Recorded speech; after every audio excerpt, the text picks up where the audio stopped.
Good morning, listening. What? Come on, I don't hear you. Good morning, بلجيكا.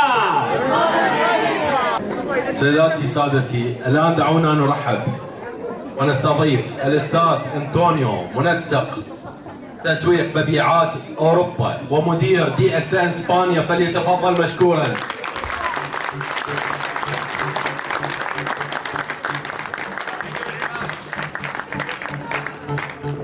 Thank you very much. Good morning, listening. What? Come on, I don't hear you. Good morning, Bélgica. Good. I'm really happy to be here today because this is a great event. أنا سعيد وفخور جدا بحضور اليوم لأنه هذه حفل كبير. After COVID in Europe, by far is the largest event in the whole Europe. Congratulations. مبروك لكم لأنه هذا حفل من أكبر حفلات DXN في أوروبا الآن لهذا العام. مبروك لكم. Not only number of people, the passion and the work that you are doing here is amazing. ليس فقط عدد الحضور وإنما الروح DXNية اللي تحملوها معكم، هذا شيء رائع. As you know, Spain is the country #1 in sales in Europe, but you are leading the passion in Europe for sure. كما تعلمون أن إسبانيا هي أكثر مبيعات حاليا في أوروبا، لكن أنتم تحملون العاطفة والمشاعر من ناحية DXN في أوروبا. Congratulations. مبروك لكم جميعا. I want to thank Rajlan and the team for this invitation. أود أن أشكر السيد رجوان وفريقه لهذه الدعوة. Organizing this event with Nina, with my colleague. وأيضا لتحضير هذا الحفل مع السيدة نينا. And I wanted to talk for 2 hours, they only let me talk for 15 minutes. وكنت أود أن أتحدث مدة ساعتين، لكن حسب الوقت سنتحدث مدة 15 دقيقة فقط. So now I'm going to talk about leadership. والآن سأتحدث عن القيادة. To be successful in DXN, you need 3 things. حتى تكون 3 things. حتى تنجح في القيادة تحتاج إلى 3 أشياء. The first is passion. Do you have it? أول شيء العاطفة، هل لديكم؟ Yes. Second thing you need is hard work. Do you have it? الشيء الثاني نحتاج إلى العمل القوي، هل تحتاجونه؟ Yes. And the third thing is leadership. You need to work with your team. Do you have it? والشيء الثالث هو القيادة. كي تعمل مع فريقك بأكمله، هل تحملون هذه الخاصية؟ Yes. So with passion, with hard work, if you don't have a team, if you don't work with your team, you don't get anything in the DXN. إذن مع العاطفة والقيادة لا تستطيع أن تعمل أي شيء مع فريقك ولا تستطيع أن تمشي إلى الأمام. So this is about people helping people.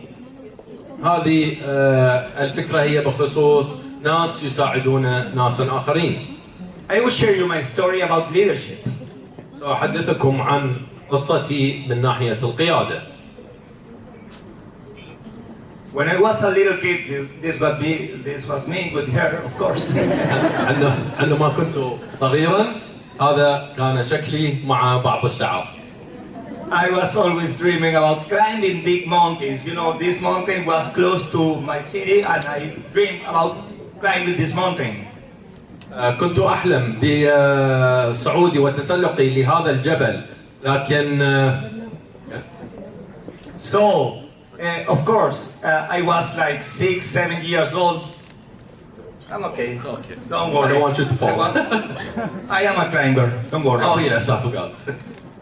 So I asked my fathers, okay, I want to go to this mountain, and I climbed this mountain for 2 days. I was like 6, 7 years old.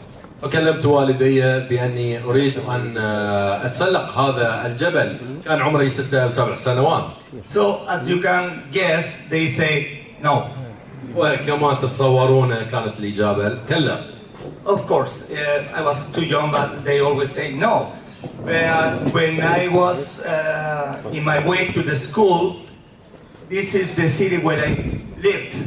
وعندما كنت أذهب إلى المدرسة هذا هي المدينة التي كنت أعيش فيها.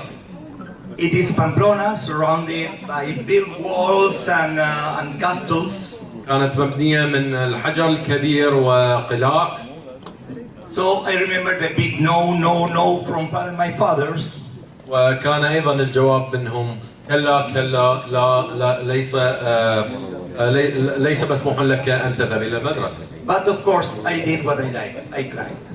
ولكني فعلت ما أريد وتسلقت.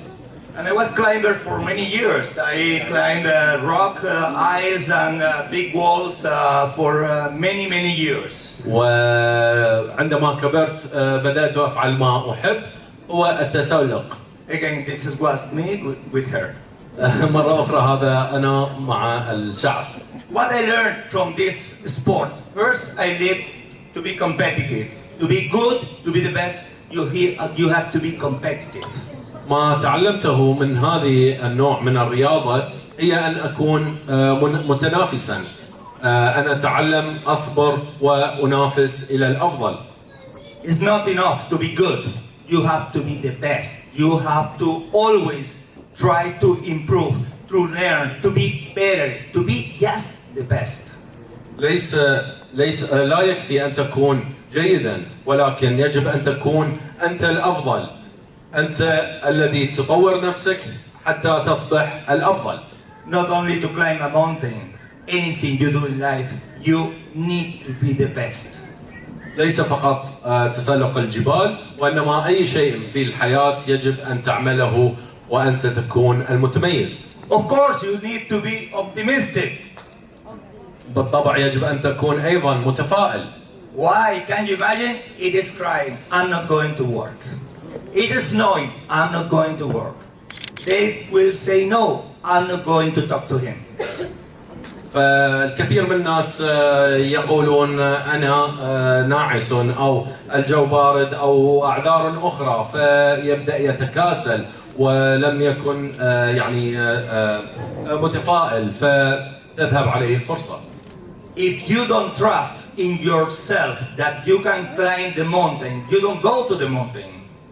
إذا لم تكن لديك الثقة أنك سوف تتسلق الجبل فلن تتسلق الجبل. If you don't trust you can be a crown ambassador, you cannot be a crown ambassador. إذا لا تؤمن أنك ستكون الكراون امباسادور السفير الملكي فلن تصبح سفيرا ملكيا يوما. So again, being optimistic is the key. Third, teamwork. أن تكون متفائلا هذا شيء أيضا هام كي تكون قيادي. الشيء الآخر أيضا تيم وورك اللي هو العمل الجماعي. You know how many times I saved my life because of my team climbing? Many. هل تعلمون كم مرة أنقذت حياتي أو أنقذت حياتي بسبب العمل الجماعي من قبل الأفراد الذين كانوا يتسابقون معي على الجبل. Here is the same. Without a team, no way. Don't do it. وهنا أيضا نفس الشيء، من غير فريق فانسى الأمر، لا يمكنك أن تتسلق مع DXN. Next, don't be afraid. Why? Because if you are climbing, you have to be brave. الشيء الآخر أيضا أنه لا يجب أن لا تكون خوافا أو جبانا. تسلق الجبال يحتاج إلى الشجاعة. Same here. Same in DXN. نفس الشيء، نفس الأمر مع DXN. Next, decision making. If you take decisions, you can save lives. الشيء الآخر أيضا اتخاذ القرارات. إذا كان بإمكانك وبوسعك أن تتخذ القرارات الصائبة فتستطيع أن تنجح مع DXN. Here, same. Many people, they do nothing because they are waiting for others to do it. ونفس الشيء الآن ينطبق أيضا على DXN. الكثير من الناس ينتظرون اللحظة وينتظرون من الغير أو من الأعضاء ينتظرون من عندهم الفرصة كي يرتقوا. So again, you are responsible for job success. You have to take decisions. إذا أنت المسؤول للنجاح، يجب أن أنت تتخذ هذه القرارات الصائبة. Self-motivated. I don't need anyone to motivate me. I just need me to motivate myself. أيضا الدافع الذاتي. أنا لا أحتاج أي شخص أن يدعمني ذاتيا، وإنما أنا أحتاج نفسي وذاتي أن أدعم نفسي كي أصبح. When you are in a mountain, you don't have selfies, you don't have people cheering at you, you are just you on the mountain. When you are at the mountain, it's just you, not people. عندما تكون متسلقا على الجبل لا يوجد هناك أشخاص ثانيين ليهتفوا لك، أو هذا ستكون لوحدك. You have to be humble because the mountain is too high. يجب أن تكون متواضعا لأن الجبل عالي. And if you are not humble, again, you cannot do it. Same here. إذا لم تكن متواضع فسوف لن تصعد للقمة، ونفس الشيء ينطبق على DXN هنا. And again, the key for everything is passion. وبصفة عامة مرة أخرى كل شيء يعتمد على العاطفة. You have to be people oriented. As I said before, you need to work with your colleagues, with your friends, with your team. يجب أيضا أن تكون موجها للناس الذين يعملون معك. Okay, I want to share this picture. I took this picture. It was in one of the biggest mountains of the Andean region. Andean, Colombia Andes. هذه أيضا صورة التقطت على أحد قمم الجبال في كولومبيا. Close to 6,000 meters. تصل إلى 6,000 متر.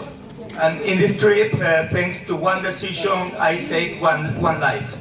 وفي مثل هذه الرحلة كان هناك قرار واحد جعلني أن أنقذ حياة شخص. In my group, we had a problem, and everybody was one person had a heart problem, and everybody wanted to continue. في هذه الرحلة كنا مجموعة من الناس، كان أحد الرحالة معنا كان يعاني من بعض الآلام، باقي الفريق حب أو ود أن يستمر بالرحلة. And I was the only one saying, no, we don't continue, we have to go back. وأنا الوحيد الذي قلت للجميع كلا، لن نستمر ولن نمضي إلى الأمام، من الأفضل أن نرجع إلى الخلف. So thanks to that decision, I saved the life of that person. وشكرا إلى مثل هذا القرار الصائب استطعت أن أنقذ حياة هذا الشخص. So sometimes decisions are not easy but can change lives. ولهذا بعض الأحيان القرارات لن تكون سهلة لكن ممكن أن تغير حياة. And then I realized I was a leader. I was a leader. وحينها استدركت أنني توجد في خواص القيادة. So everybody wants to know if are you a leader? Yes or no? إذا من الجميع يستطيع أيضا أن يعلم ويعني يعلم بنفسه أنه هل لديه القيادة أم لا. So I will propose a test. I have 10 questions for you. You can put from 1 to 10 each one and see how bigger is your leadership. إذا لدي مسابقة بسيطة جميعنا يعني هناك 10 أسئلة سأطرحها وأرجو من الجميع أن يعني يشوفون نفسهم من الواحد إلى 10 كم درجة يحصل على كل رقم. So 10 questions you have to see. The first thing is, do you see higher and farther? 10 أسئلة والسؤال الأول هو هل تستطيع الرؤية إلى الأعلى وإلى الأبعد؟ So here I put leaders, here I put followers. هنا وضعت القادة وهنا وضعت الذين يتبعون. The leaders, in every time, everything they do, they try to do more. They try to go further. They try to do better. القادة دائما لديهم الخاصية أنه يتجهون إلى الأمام، يمضون إلى الأمام مهما تطوروا مهما ارتقوا. Followers, they just go to job. They do whatever they have to do. They see the watch and they say, see you tomorrow. الذين يتبعون هم الأشخاص الذين يذهبون إلى العمل ويعملون عملهم وفي آخر الوقت ينظرون إلى ساعتهم ويقولون إن وقتنا قد انتهى. So again, if you do the best you can do in everything, you are a leader. إذا مرة أخرى إذا استطعت أن تعمل كل شيء برواده إذا أنت قائد. If not, you are just a follower. إن لم تستطع فأنت مجرد شخص يتبع. Second, are you sure of yourself? هل لديك It's very good and energetic. إذا على سبيل المثال السيد رجوان يشتغل مع ربيع لأنه يعلم أنه لديه القدرة والنشاط. Also with a great partner. وأيضا مع شريك رائع. So he knows that to go further, he needs to be surrounded by good people. ولذلك يعلم السيد رجوان أنه كي يخطي إلى الأمام يجب أن يكون لديه أناس متمكنين. The followers, they only do things by themselves and they see others as a threat. والذين يتبعون يرون فقط إلى مهامهم وينظرون إلى الآخرين كخطورات كمخاطر. So to be successful, you have to be surrounded by good people. كي تكون ناجحا يجب أن يكون لديك الأناس الصحيحين. Again, leaders see possibilities. They think we can do anything. So don't complain. Just do the things. القادة من ناحية القادة ينظرون إلى الاحتماليات الواردة، الإمكانيات، ينظرون إلى الأمام، لا يخافون وينطلقون إلى الأمام. Again, followers, they only see limitations. Anything, why, when, why I do this, why I do that. No, no, no. الذين يتبعون الآخرين ينظرون فقط إلى الأشياء المحدودة، لماذا هذا شيء صعب، هذا لن ننجح وهكذا. So from early morning when you wake up, you have to be optimistic. ولذلك كل يوم عندما تصحى الصباح يجب أن تكون متفائل. You cannot say no, I can't. يجب أن لا تقول لا لن أستطيع. Always I can. دائما بإمكاني. Okay, are you open to changes? حسنا، هل أنتم مستعدين للتغير؟ So in every change you have an opportunity. Yes or not? في كل تغير لديكم الفرص، نعم أم لا؟ So I love changes. I love it. Anything we can do different, change, I love it. أنا أحب التغيير، أي شيء أستطيع أن أغير فيه أذهب وأغير. But I know all of you are here because you like changes. وأنا أعلم الآن جميعكم اللي حاضرين هنا جئتم لتحصلوا على التغيير في حياتكم طبعا. You are far from your families. You are far from your houses. أنتم بعيدون عن عوائلكم، بعيدون عن منازلكم، وأيضا المقصود هنا في الغربة يعني. And you are working for your dream. وتعمل لتحقق أحلامك. So I'm sure you are a leader. ولذلك أنا متأكد أن جميعكم قادة. Again, followers only see change as a threat. They don't want to do anything different to what they do every day. مرة أخرى الناس الذين يتبعون الآخرين ينظرون إلى الأمور كتهديد وكمخاطر، لا يريدون أن يتخذون قرارات أخرى. Are you decided? You take decisions? هل مستعد أن تتخذ قرارات؟ نعم. Yes. I remember when Rajan called us a few months ago asking for this event. أنا أتذكر جيدا حينما اتصل بي السيد رجوان كي ينظم مثل هذا الحفل. He wanted to do something different. He wanted to have a big gathering. كان يريد أن يعمل حفل كبير ويعمل شيء مميز. When he told us more than 200 people, I said, this guy is crazy. حينما قال أريد أن أعزم أو أدعي أكثر من 200 شخص قلنا هذا الشخص أكيد مجنون لا يستطيع. But of course, the guy is so decided.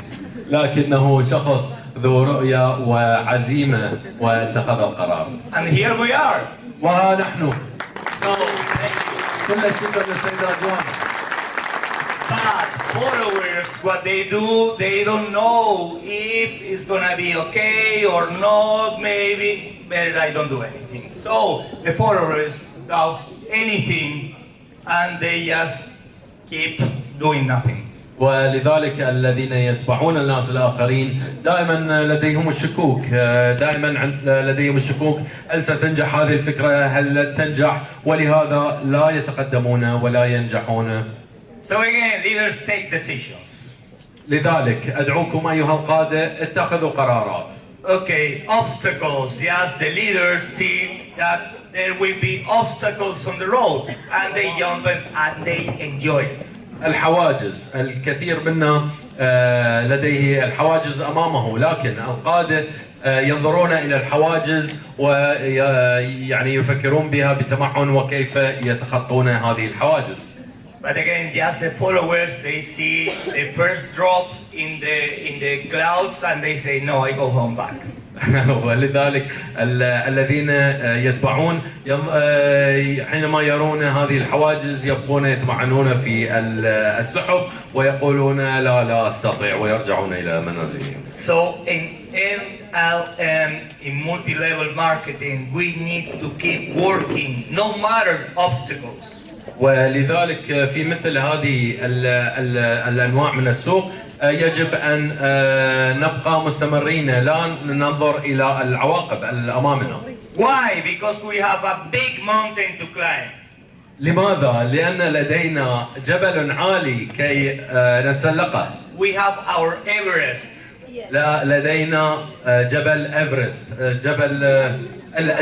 جبل الألب لنتسلقه. And absolutely nothing can keep us away of that Everest.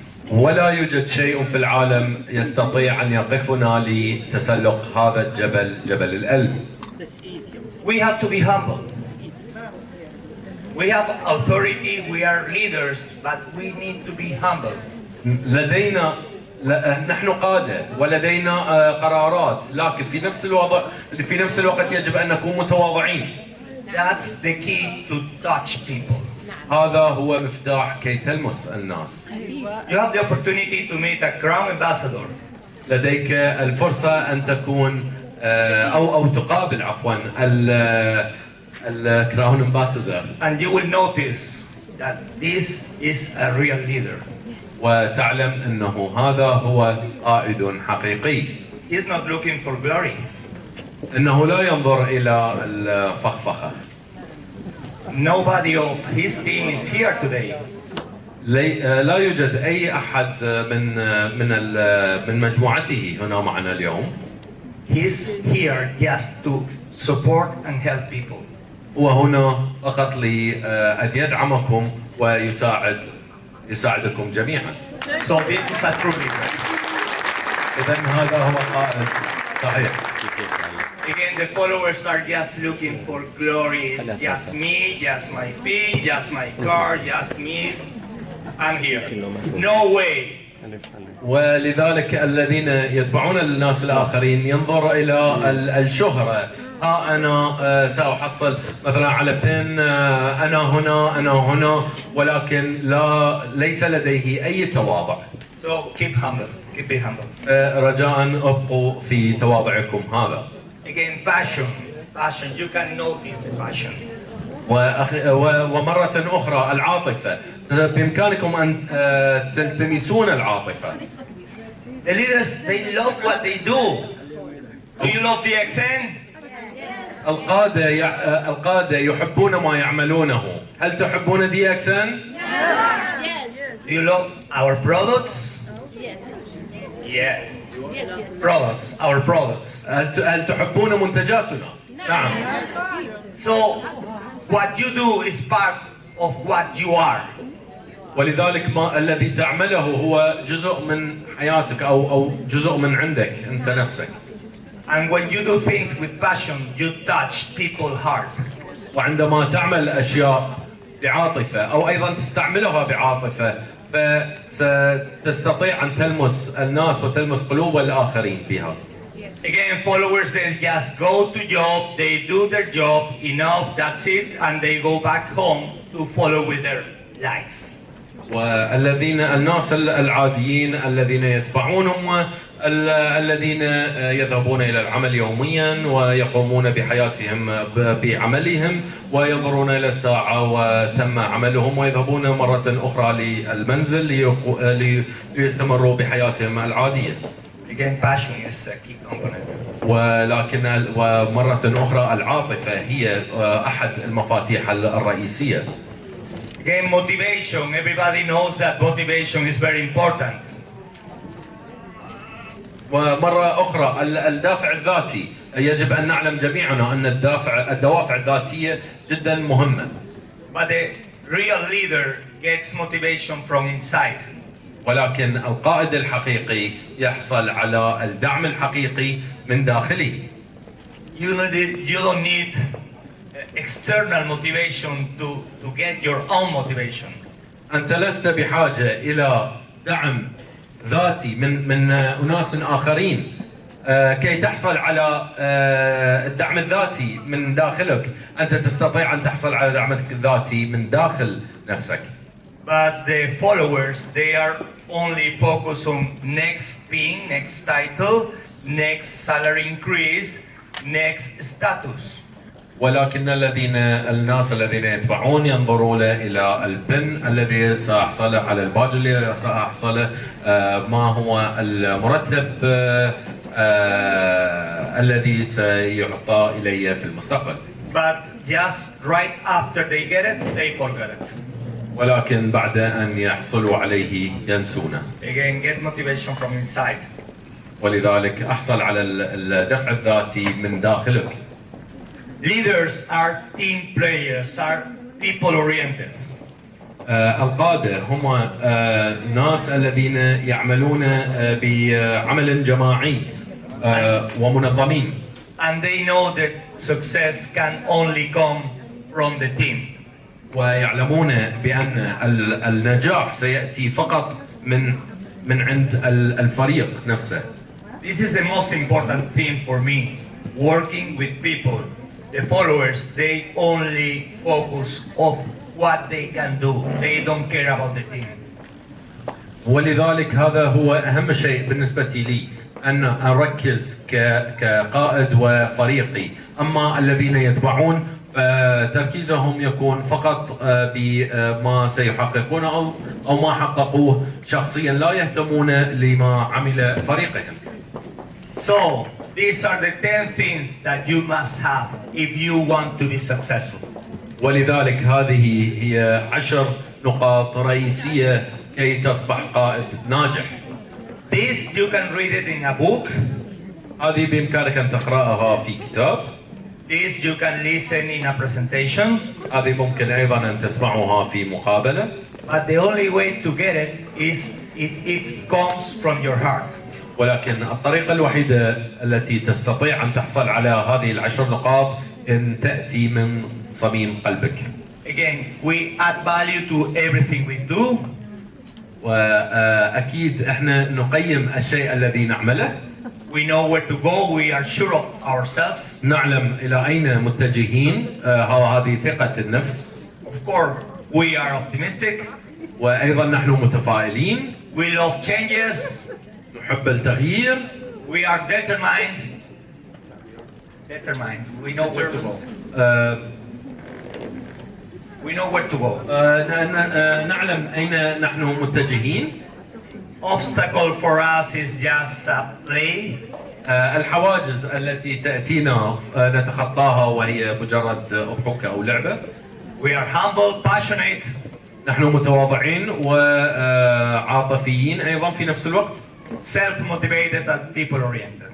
والدعم الذاتي لدينا مهم أيضا. So a leader is one who knows the way, goes the way, and shows the way to everyone.